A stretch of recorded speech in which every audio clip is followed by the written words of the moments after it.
Bantay sarado ng pulisya ang isla ng Boracay kung saan pinaniniwalaang nagtatago ang road rage suspect na si Fredison Atienza. Mula sa Boracay, nakatutok live at exclusive, Chino Gaston. Chino.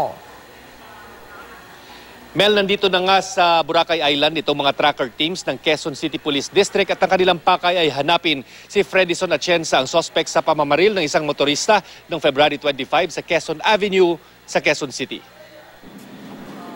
Sinuyod ng Quezon City Police District tracking teams ang isla ng Boracay. Nandito raw kasi si Fredison Atienza, ang suspect sa pamamaril ng motorcycle rider na si Anthony Mendoza dahil sa away trapiko. Nakuha raw ng mga investigador ang flight itinerary ni Atienza nang mag-book online papuntang Katiklan ilang oras matapos ang pamamaril. February 26 nang dumating doon o dito si Atienza kasama ang dalawang babae at nag-check-in sila sa isang hotel.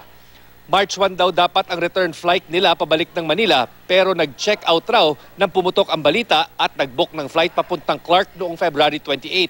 Ito ang huling sighting ni Atienza habang pa-check out sa hotel. Binabantayan o binantayan ng mga pulis ang February 28 at March 1 flights pero parehong hindi ito sinakyan ni Atienza. Ang isa sa mga kasamahan ni Atienza na babae natuloy naman ang pagsakay sa March 1 flight pabalik ng Maynila. Nakausap na raw ito ng mga pulis at nakapagbigay na ng impormasyon. You can run but you cannot hide. Na meron na kaming na-interview yung unang kasama niya na dumating, nauna na yung isa, bali sa ngayon may kasama siyang isa, babae na lang. Dalawa na lang sila. Mel, sa ngayon ay naniniwala pa rin itong mga Quezon City Police District officials na narito sa isla na nandito pa rin sa isla si Atienza at hindi pa rin nakakaalis. At live mula rito sa Boracay Island, Chino Gaston nakatutok, 24 oras. Maraming salamat sa iyo, Chino Gaston.